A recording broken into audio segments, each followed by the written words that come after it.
Well, hello and welcome once again to the DCL podcast, where we're inviting you to sit back, relax, and we'll be on our way shortly.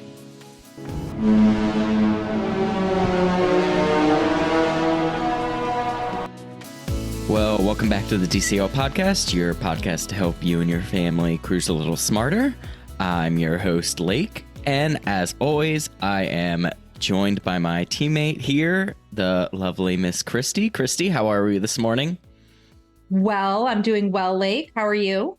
Doing good. We were on a recording spree this week. We have knocked out a lot of episodes here, a lot of editing. Yes, we've had a lot of each other. It's a good thing we get along. It is all good things. And we have a pretty exciting episode today because we're talking about one of the DVC Member Cruises, which we only really get to talk about like once a year. Yeah, at the most. And I think last year we skipped talking about the Member Cruise, so it's extra exciting. And so for me, this is like the coveted cruise that I want to do one day. But even more than that, I love our guest that we have on today. Yes, we do have two very exciting guests with us today. So first off, why don't we welcome Jen to the show? Hey, Lake. Hey, Christy. It's so great to be here. Thank you for having me.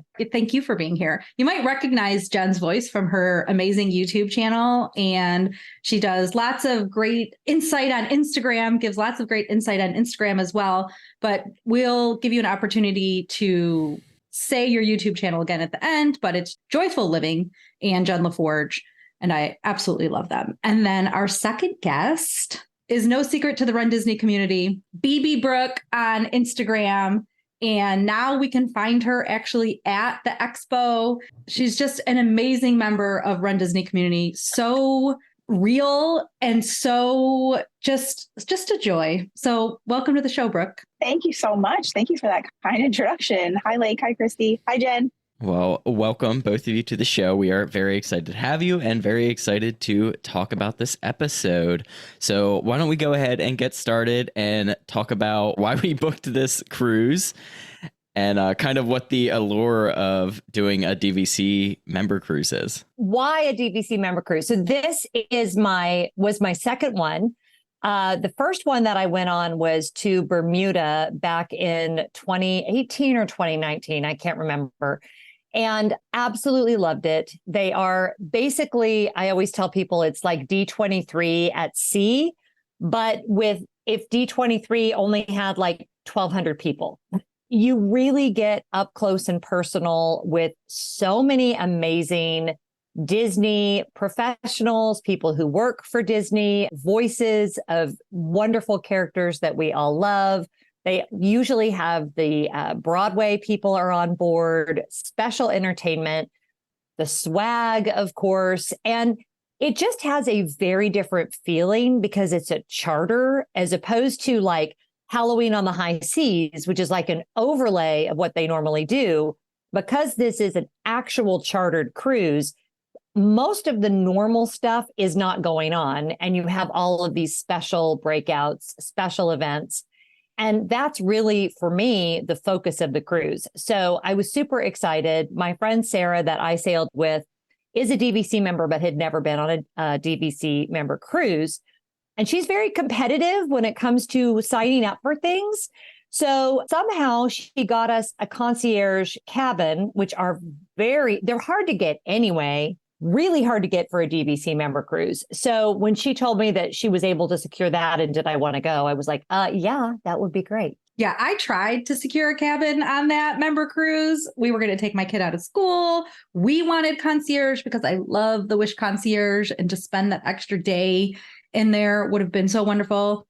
And alas, I was locked out. And then I was like, I only want to go if I'm concierge, because I was like, and it never became for sale again. I just was so hoping somebody had canceled. They didn't. What about you, Brooke? What drew you into this cruise? So this was actually my third member cruise. I did the first one that Jen did in 2019 Bermuda. That was a 7-night. And then last year, Disney graciously invited me on the Alaska Member Cruise, which Tommy and I always say it was such an incredible adventure. We want to go back to Alaska so bad. So we're kind of hooked on the DVC Member Cruises. As someone who has really shied away from conferences and things like D23, where there are all of those special extras for Disney lovers, the crowds and all of the waiting never appeal to me. And so having something like this offered is really incredible. Because like Jen said, it's like D23 on the sea. There's so many special events to attend. There are different things that we get to see first, like premieres of movies and special entertainment at night. So it really just feels extra special. Both times, of course, getting, the first time in 2019 and this year getting to sail with friends, like Jen was there and then we had a couple other friends. It makes it so much extra special. I always love combining my passions in general, with Run Disney and running and Disney and sailing and all of that. So getting to do it all at once. Of course, we love DVC. It makes it really, really special. And it is very difficult. I think both times that we have booked them, we have called over 150 times in a row until you finally get through. So it is definitely a very competitive thing once they go on sale, but if you can make it happen, it's definitely worth it. Obviously, you have to be a DVC member to even book this cruise. And then correct me if I'm wrong, there is all sorts of stipulations to how you book it. Yeah. So the DVC Member Cruise is one of the few that you don't have to use points to book. You can pay all cash. Of course, you can use points. One person booking has to be a blue card carrying DVC member, meaning you either purchase direct from Disney or you purchase prior to 2012, I believe, when the resale restrictions went into place. That's kind of the thing that a lot of people who buy resale DVC are bummed out about because they can't do the DVC Member Cruise. I never sail on my points. I just don't feel like it's a good value for money. So the fact that this particular one you can pay all cash for makes it much, much better. Yes, that was the other thing that's nice about it is you can do all cash for it. Also, if you are a member, you're the only one who can book it, but you can book. There's up to a certain number of staterooms you can book for non-DVC members. So there are non-members on the cruise, but you have to be 5. Oh my God. Literally like 5 staterooms. It's a lot. Wow. Yeah. The other thing that if you are used to cruising or used to booking direct through Disney, that's different for this is you have to pay 100% upon booking. So you don't have the payment plan. If you're doing it, you have to be ready to do it and ready to pay upon booking. So it's definitely a commitment you have to be ready to go for. That's why I was really hoping somebody, once they even got the call, because I know that they call you and you make the payment a couple of days later. I was really hoping that some concierge person said, no, I'm not paying that. So, of course, we already talked about the fact that the allure to these DVC cruises is really more of the plussed up entertainment, the different activities that they have going on for these. So why don't we go ahead and just turn our focus right to those activities and talk about some of the different things that they have going on for the ship, some of the activities you guys participated in, and what some of your favorite activities they had. And I believe there's also quite a bit of gifts and stuff going on this as well. So why don't we go ahead and talk about that as well? I don't know, Brooke, I'll have to ask you what you think. In past DVC member cruises, you got a gift twice a day, usually. One in the morning when they cleaned up your cabin, and then you'd get another one after dinner.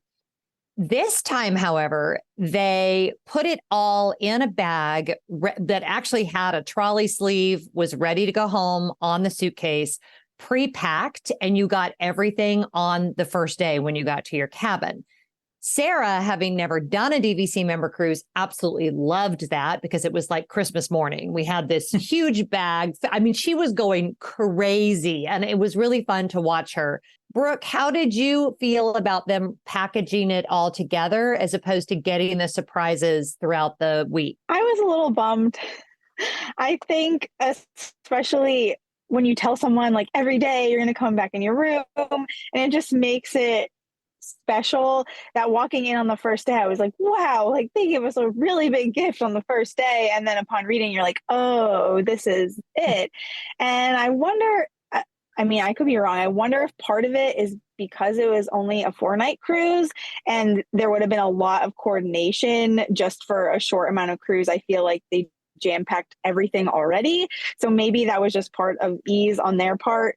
And the thing they wrote in, the letter that they told us, like, all right, this is everything. And it's so true. Is like at the end of the cruise, you're losing your mind for how to pack all this stuff to go home. So they were like, we've already packed it for you and it's all good to go. So it was like nice for that reason, but it was a little like they did give us, what was it, a pin every night and a print every night. So they still gave us something, but it was just not as like, wow, like look at my presents. I don't know. But it's like one of those silly little things like as a kid. So you don't get that much as an adult. So that, is something I always liked. No, that totally makes sense. I did the Wish Enchantment pre-inaugural cruise. And every day, including the first day, we would have little gifts in our stateroom. And so we'd come back from dinner. And honestly, after a couple of things the first day when we got on the Wish, we were like, oh, this is great. We didn't think there was going to be a gift again. And yes, that it is like grown-up children excitement. And then I had my actual child with me, so he was super excited too. But it's like, what are these presents? Like, how do we get presents every day? So I can totally understand that sentiment. For planning purposes, I think anyone who's thinking of doing a DVC member cruise does need to pack accordingly. Like you need to make sure they almost always give you some kind of a duffel that will fit on the airplane to come back. But you want to make sure, like if you're someone who predominantly does carry on only like me, you really can't do that. Like you have to plan for that to be the case and be able to, coordinate your luggage. People who drive, it's not like you, Christy, because you're right there. It wouldn't be as big of a deal. But especially for the longer ones, not so bad for the 4-night. But if you book like the 7-night cruises for the DVC member cruise, you will require like a separate suitcase in order to make all of that happen because it's a lot.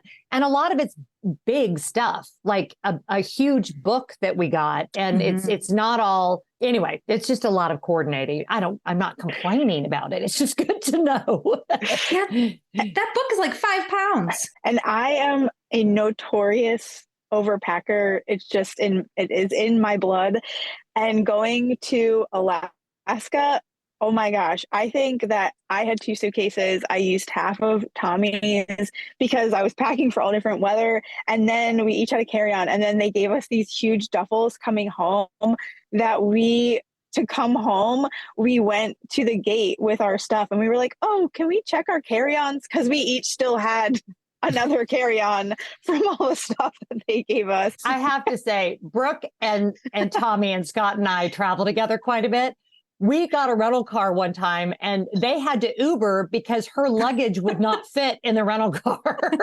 Yeah, the gifts are lovely. They're special. They are all done exclusively for that member cruise. It's not like they do like some generic, DVC thing. What was it? Goofy, right? Brooke was our like patron saint of this. But it was all the theming was really fun and really spot on. They do all kinds of theming all throughout the ship, all the decals on all the windows, even Castaway Key, big banner, member, whatever it said, members are taking over the island or something. Yeah. So it's very intentional. Your menus were member cruise specific as well, which was cool. What was your favorite item for each of you in your gift bag? For me, it was definitely the book. I am someone who doesn't like a lot of like tchotchkes. I don't collect pins anymore. I'm not really that into Disney merch. Books are my love language. So I thought that book was so beautiful and so well done. And Christy knows I gave away all my other gifts. I did a giveaway on Instagram, but not that book. For me, like total opposite. My favorite was the little goofy new emo.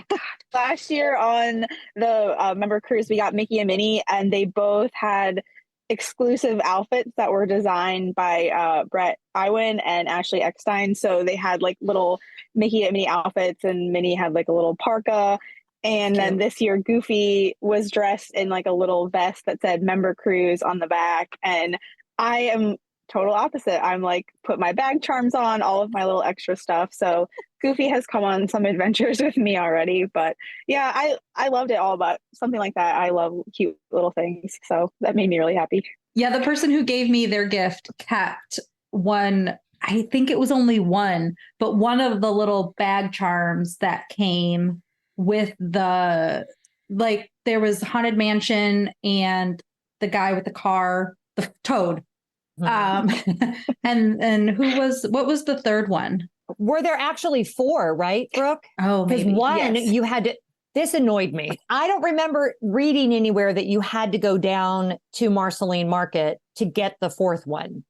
And they did not put it in your stuff. You had to go physically to where they had the little sales center to get it. And that annoyed me. I felt like there were some communication missteps in that regard. And I didn't realize there even was a 4th one until I got home and saw people's pictures from what they had brought back. So that just kind of felt a little, I didn't love that. I mean, let these be our problems, but. Yeah. So you got the 4 little like charms. It was Country Bears, Small World, Mr. Toad, and Haunted Mansion. And the Small World one was the one that you had to go to the desk and get. They all had coordinating prints, but the only way, as far as I know, because I asked about the Small World print, was you had to add on points to get that one. So I was like, well, that's not cool. Yeah. That brings up a good point, though. Sometimes I think people get on the Member Cruise and they think they're just going to get sold DVC the whole time. You can if you want to. It's like choose your own adventure, right? There was a member celebration every single day, and they gave away stuff at the member celebration every single day. And there were deals to be had if you were looking to add on. But if you weren't at all interested in adding on, which Brooke, I don't think you were, and we certainly were not, you just can ignore all that. And it isn't like there's an obligation that you go to any of the presentations or anything like that. So if anybody was worried about that, it's not a thing, except for this is the first time they were like, you got to come to the sales desk if you want this special thing. So yeah, that would be an expensive Small World print. Right? I doubt any of those are on eBay. Yeah. I love how they're just like, guys, we have this great product for you. You are stuck on this ship. You know it. You love it. Let's buy more. Here's a free drink. I will say that last year, because I was invited on the cruise, I tried to do some things that would, really interest Disney, I suppose, in why people go on a member cruise, or some things that will really benefit them, like a sales meeting. So Tommy and I did go on a sales meeting last year, and they were very kind. There was some really great deals. Our membership advisor followed up with us a month later, letting us know that the deal that they offered us on the ship was still available for a month. And then after that, it did cool off, but it was, it is just like it is at Disney, but great deals and not super pressure filled, but still, if you were looking to add on, a member cruise is definitely a good place to do that. Randomly, since we're talking about adding on, this isn't going to be a DVC show, but really quick, I was just thinking of buying more points, which I've decided not to do. But my Disney my sales rep said that if you're staying on Disney property and you go to buy points within maybe 7 days or something like that of your stay, or maybe while you're on your stay, you will save an additional, like, depending on how many points you buy, but like $7 a point or something crazy. So if you're staying on property and you're going to buy points, additional points,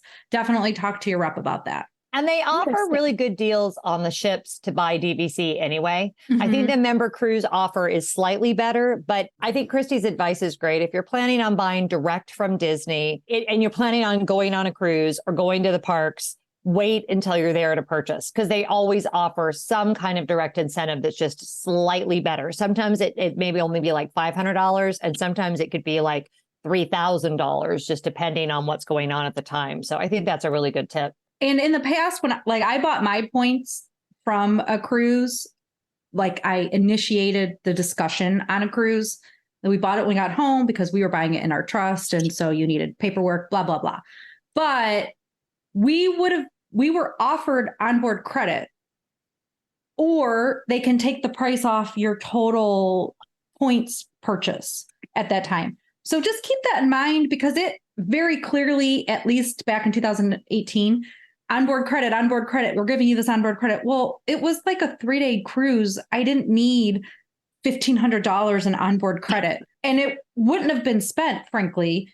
Or if it was, it wouldn't have been spent on anything useful. But taking $1,500 off of my total purchase was it made much more financial sense. So just make sure you ask questions and look at it that way. Which, while we're still on this topic, if you're thinking of DVC, Jen LaForge has a ton of things to consider before buying DVC and lessons about DVC. I actually just shared a couple of videos with a friend this past week, and it's very relevant still and super useful. So check it out if you are interested in DVC. And now we can be done talking about buying DVC. I was about to say, let's move on from buying DVC and let's talk about all of the fun activities on the cruise. Now, we already mentioned that they do have some DVC like member meetups, but what other activities and highlights did you guys enjoy doing on this cruise? This is going to sound like a complaint, but it's not. They couldn't do any of the special activities while we were in Nassau.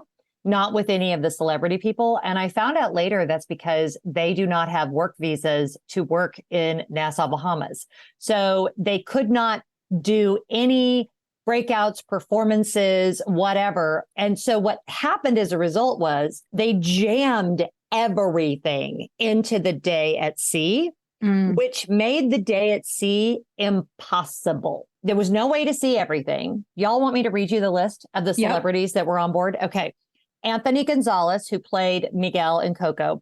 Nina West, who was actually a guest of someone. But if you don't know Nina, Andrew is his name. And then he's a drag queen named Nina West, who's incredible. Ashley Eckstein, Matt Vogel, who voices Kermit the Frog. Eric Jacobson, who voices Fozzie, Piggy, Sam the Eagle, all of that. Bill Farmer, who voices Goofy. Brett Ewan, who voices Mickey Mouse. Jodie Benson, who needs no introduction, Josh Strickland, who initiated Tarzan on Broadway, Ashley Brown, who initiated Mary Poppins on Broadway, Susan Egan, who was the voice of Meg and Hercules, Michael James Scott, who was Aladdin on Broadway, Kissy Simmons, who was Nala on Broadway, Cindy Winters, who also was Nala, but she also has some other big claim to fame on Broadway. I can't remember. Annalise Vanderpool, who played Raven's best friend, and That's So Raven, if anybody remembers that show. Adam Levy, Don Hahn, who was an amazing Disney documentary producer, amazing Disney person. Leslie Iwerks. Who am I missing? Am I missing anybody, Brooke, that comes to the top of your mind? The only one, I can't think of her name, the voice of Minnie Mouse. I know she's only been doing it for about 4 years, but she was incredible. Tasha Martin. Oh my gosh. Yes. Yeah. Who is an animator. She's been with Disney for 30 years or something. Ever. She was on there. So there was like 2 levels of special things. There was special entertainment most nights, including hearing Jodie Benson sing Part of Your World, including hearing Kermit the Frog sing Rainbow Connection in the atrium. And we were all piled in and we all sang together. And I lost my mind, including all of the Broadway actors, including a full performance of the Disney Princess, the concert, which is touring again next year. So that's why the voice of Meg from Hercules was on there. It was unbelievable. And then, of course, the Broadway performers did a full special performance, including songs from Greatest Showman. So these Disney people walk out on the stage and they start with the note and the whoa, you know what I'm talking about in Greatest Showman? Okay. And we were all coming out of our chairs. It was insane.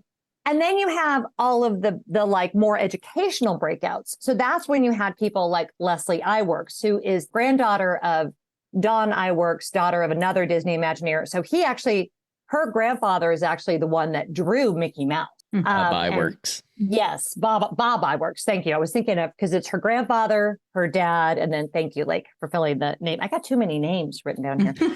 And then Don Hahn presented his brand new documentary that hasn't even been. He finished the documentary on Friday. We screened it on the cruise, and it hasn't even had any distribution yet. That was unbelievable. And then you had things like, of course, did you go to the Bill Farmer and Brett Ewan breakout, Brooke? You did, didn't you? I don't know if I did, actually. The one they did in the atrium when the Minnie Mouse was there? Because I didn't go to that either because I went to the Leslie Iwerks thing. Yeah, I saw, I think maybe the last half an hour of that. We kind of stumbled upon that. That was fun.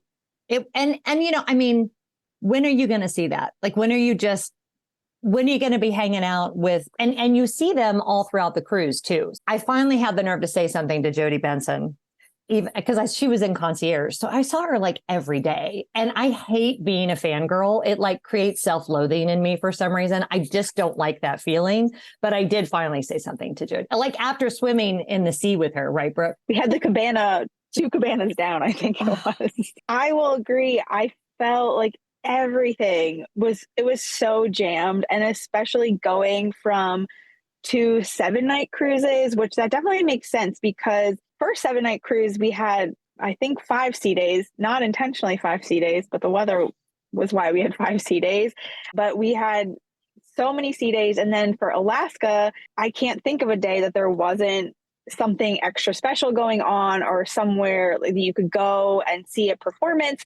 And I think they had just a lot of times the little book they give you, they'll tell you, for example, the Don Hahn thing, I think happened 6 times, which I think was the most of anything. And it'll be like 1 of 6, 2 of 6. But most of the things, it was like 1 of 1 on this cruise. And the other cruises, you usually had at least 2 or 3 times you could catch what was happening. So it gave you more chances to check things out or put more things on your schedule. And this one just felt like you were like locked into your plans. And if you wanted to play bingo, you were missing out on something. If you wanted to do trivia, you were missing out on something special. And it just didn't seem overall that they had as much on this cruise as they've had on other cruises. Like, I wish that thing, Jen, I know you went to the karaoke. I wish they had done that in the theater instead of the atrium, because we waited all that time and then people just came and like stood in front of us because there was nowhere else to go. And of course, like I couldn't see then. So I wish they had it in like bigger areas or offered it more so that you know, it wasn't that you missed out on it. Well, then I guess they had done like an Oogie Boogie. Did you go to that Oogie Boogie dance party that they had?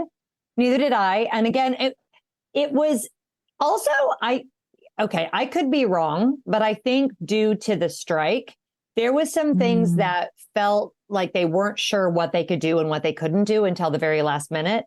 And even the way, so when you get on, you get 2 things. You get your kind of magazine, which tells you all the different things that are going to be happening. And then you get your little booklet that gives you the schedule. And even in the magazine, and Brooke, tell me if you agree with me or not, it felt like they were still a little, like things were very vague. Like For normally it's super specific, but the strike made it to where some things they could do, some things they couldn't do. And I chatted with Bill Farmer about that a little bit. And by and large, animation is different than what's going on with the strike. But I think there were waivers that had to be obtained. And I think that played into why it felt a little strange. So I think the lesson is, hopefully, whenever anyone listening to this goes on a member cruise, there will not be a SAG-AFTRA strike that we're dealing with. But a 7-night, I would say definitely do a 7-night over a 4-night for the member cruise. I would not do a 4-night member cruise again. And I certainly, Christy, would not stay concierge for a 4-night member cruise again. I did not get to take advantage of the concierge lounge or services or pool. I was on the pool deck once for like 15 minutes. There's no time. Because there's so much to do. Yeah.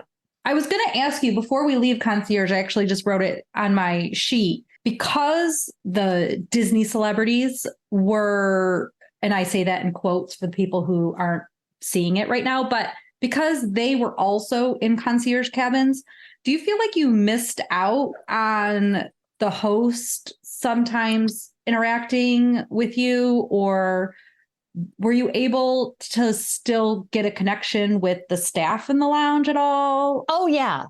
The staff didn't treat any of the celebrities any different than the rest of us. It was and I mean, there's kind of an unwritten law in concierge that you kind of ignore celebrities. It's just, that's everywhere, right? That's true. To me, that's true in airport lounges. Sure. And like, I feel like they're trying to live their best lives. And that's a really interesting question too, because I never stayed concierge without that. but I felt very attended to by everybody that was there.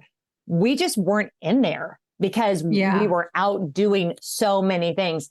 And the thing about the Wish is, I agree with you, Christy. The concierge lounge is amazing. The pool deck is absolutely incredible. I don't love that they took away from the other adult spaces in order to make that possible. But if you can afford it, Sarah and I, my friend I traveled with, we could have done 2 regular staterooms for what we paid for one room that we shared concierge. Because of the nature of this cruise, I'm not sure I would do that again. Because we paid for things we weren't able to take advantage of. Now, if it was 7 night, I probably would feel different. But for 4 nights, it's just too fast. No, it's really good feedback. While we're talking about rooms, Brooke, do you want to share what kind of stateroom you had booked as well and how that worked for you? Sure. We booked a veranda stateroom, and we always try to get middle of the ship. Like I was saying earlier, we called over 100 times. And as you're doing that, they have, I think it's pretty similar to when you're booking a regular cruise, but they have category like 1A, 1B. And by the time we finally got through, like, it's good to have a couple choices of what you are looking for.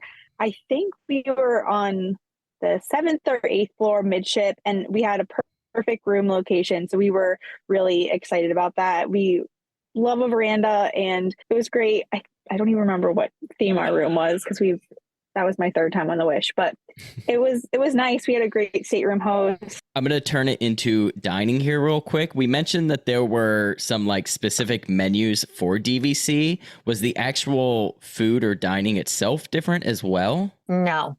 All they did was take the same stuff that's on there anyway, and they gave it DVC names. And then you get to take the menus with you as a souvenir. What was I laughing about? The century salmon, like they would make things like these big dramatic names, and then you would get it and you're like, wait, this is the same thing that's always on this menu. You didn't just name it a different name. I do love the menus, and I did keep those. I think they're a nice souvenir. You're not going to get it any other time. They are specific to not only DVC, but that particular sailing for that DVC member cruise. So that is fun, but I didn't notice anything different in the dining rooms or anything like that. And we did do Apollo as well, brunch with all of us. And that was lovely. But Brooke, they didn't do anything special for DVC and Apollo, did they? Not that I can remember. I was going to say about the menus in general, I think that's one thing that just goes to show you they think of everything, like down to the menu is a member cruise menu. I think like you were saying, the window decals before, but I feel like napkins, everything. Mm-hmm. But beyond that, nothing extra special for DVC members, just the, regular old dining rooms and yes, fancy names, but still the same food. If we were thinking of a dream job, I've had this thought before, I could just retire because I would pick that first. But if I was working and I could pick my dream job, it would probably be like setting up all of the merch and all like being on the committee that works through all these little items, because I think swag is so fun.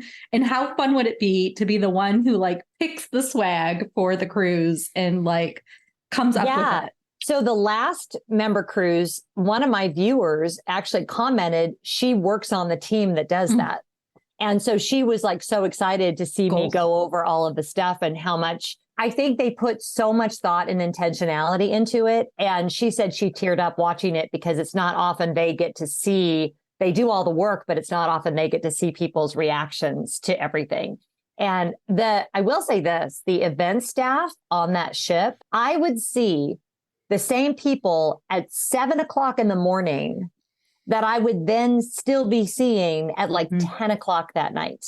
Running around. Like I have never seen people work so hard. I was floored by that whole event staff for DVC in particular. And whenever we were eating at 1923, I don't remember, it must have been the last night or something. Oh no, it was when we were at Apollo, Brooke. Do you remember when they all walked by? They were going to like a celebratory brunch because it was it was their big like thank you for everything. And we were like cheering for them as they walked through Apollo because you just know that they were just completely spent, and we appreciate it so much. We had 2 stops on this sailing. One was in Nassau, and I am going to make the assumption that we did not get off the ship in Nassau. That would be correct. What did I say when we were chatting before? I told him I now refer to it as Nassau. So the Bahamas are beautiful. Mhm. Nassau is definitely a one and done for me if you want to go do a beautiful excursion or something. But I have not been off the ship in Nassau since I think our first cruise, because you realize that staying on the ship is really, you can take more advantage of what's there. That's really what you're paying for with the Disney cruise. But Castaway Cay, I think most people got off there. And on Castaway Cay, they just had lots of like special signage and all of that for DVC members, which was very cool. Goofy had a very strong presence, which he always does over there. But because it was like his cruise, that was kind of a big deal. Brooke, did you see anything else DVC specific on Castaway Cay? I don't think so. And there was not anything special with the 5K. It was still just in the blazing sun, running around by yourself. Stopping at you just stop like at the little Bike stand and they're just like handing you a little medal. And I was like, well, thank you, which was actually better than when I did it last August. They were out of medals. So I ran around and my friend and we took pictures with our ID badges around our neck on the beach. We were like, woo, he did it. I don't remember seeing anything special. And it was the same menu there too, cookies too. And ice cream and all that. So yeah, nothing particular for members. Was this your first time in a cabana? It was mine. I think, Brooke, had you done a cabana before? No, I hadn't. It was my first time. How was that? It was the best. It was so nice. It was there was no one on the beach, which is amazing. We had our own chairs. We had our own floaties. It was really close to the bathroom, which was nice. We had the Little Mermaid.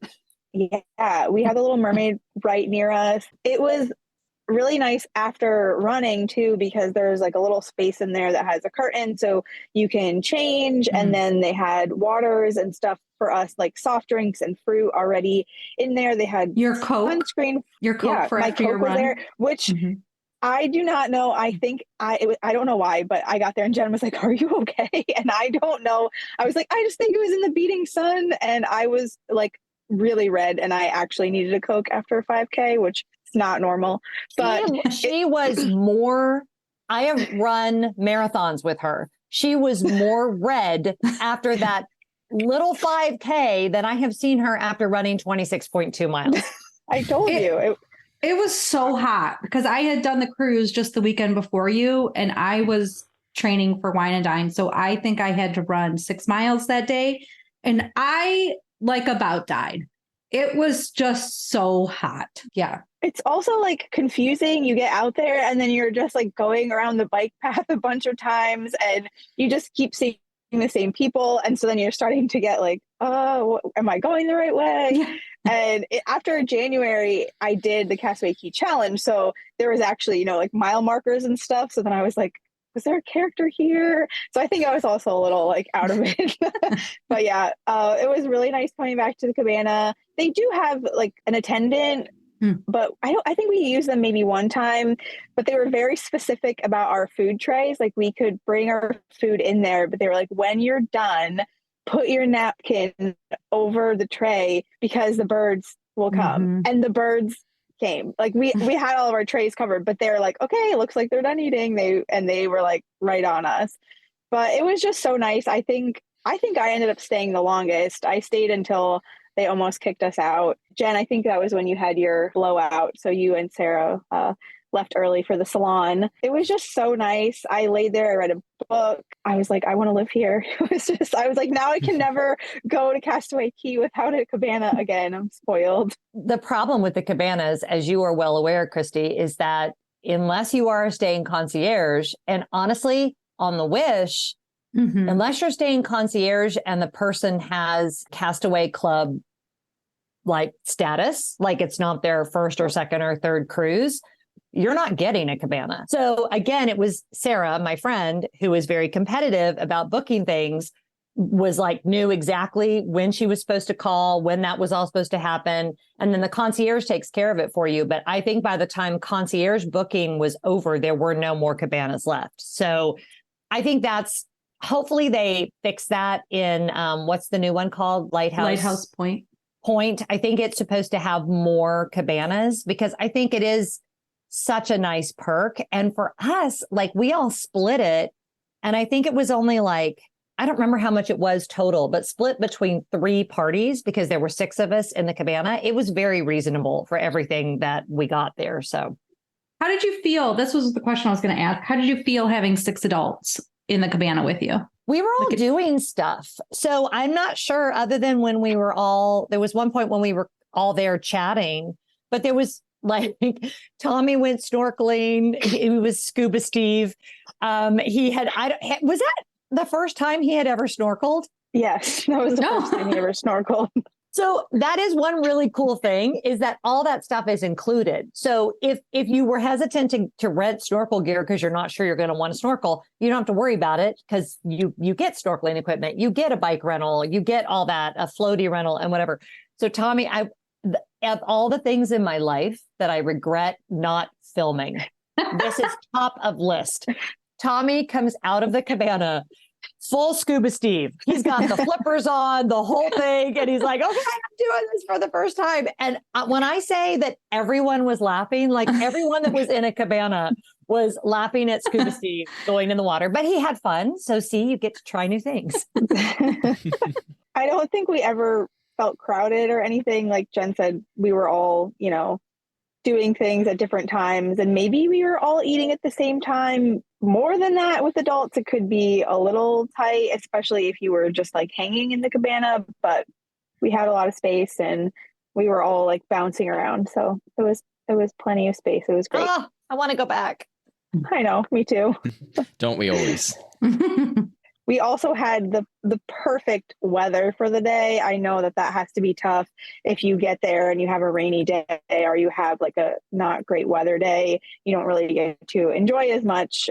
So it was like perfect sun and just beautiful. So we also really looked out there. Very cool. Sounds like an absolutely awesome day on Castaway Cay. So what would you say, going back to the member events and probably wrapping up here, what would you say was your favorite offering during the member cruise? I'm kind of a nerd when it comes to like, especially filmmaking things.